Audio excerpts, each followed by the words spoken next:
ইফালে বোকাখাতত বানপীড়িতৰ খবৰ ল'বলৈ যোৱাৰ সময়তে ৰাইজৰ ৰোষত পৰিল মন্ত্ৰী পীযুষ হাজৰিকা। এক প্ৰকাৰ উপস্থিত ৰাইজৰ সৈতে কিছু তৰ্ক বিতৰ্কত জড়িত হ'বলগীয়া হ'ল মন্ত্ৰীগৰাকী। বান নিয়ন্ত্ৰণৰ বাবে ব্যৱস্থা গ্ৰহণ নকৰাক লৈ ক্ষোভ জলসম্পদ মন্ত্ৰীগৰাকীৰ বিৰুদ্ধে। মথাউৰি নিৰ্মাণৰ ক্ষেত্ৰত গুৰুত্ব নিদিয়াক লৈ পীযুষ হাজৰিকাক প্ৰশ্ন কৰে বানপীড়িতই। উদ্ধাৰৰ বাবে পৰ্যাপ্ত ব্যৱস্থা নোলোৱাৰ অভিযোগ বানপীড়িতৰ।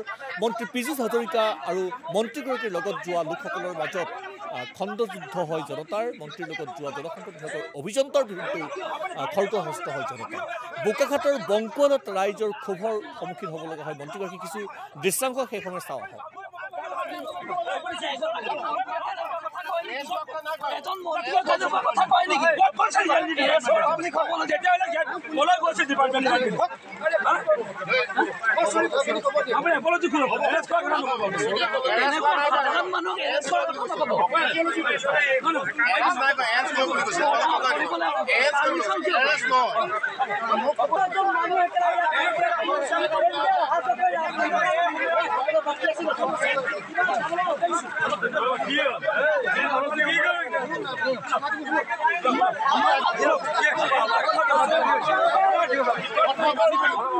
আৰু এইদৰে এয়া বানত আক্ৰান্ত ৰাইজৰ সৈতে কিছু তৰ্ক বিতৰ্কত বা কিছু বাকযুদ্ধ কিছু কথা বতৰাত লিপ্ত হ'ব লগা হ'ল মন্ত্ৰীগৰাকী।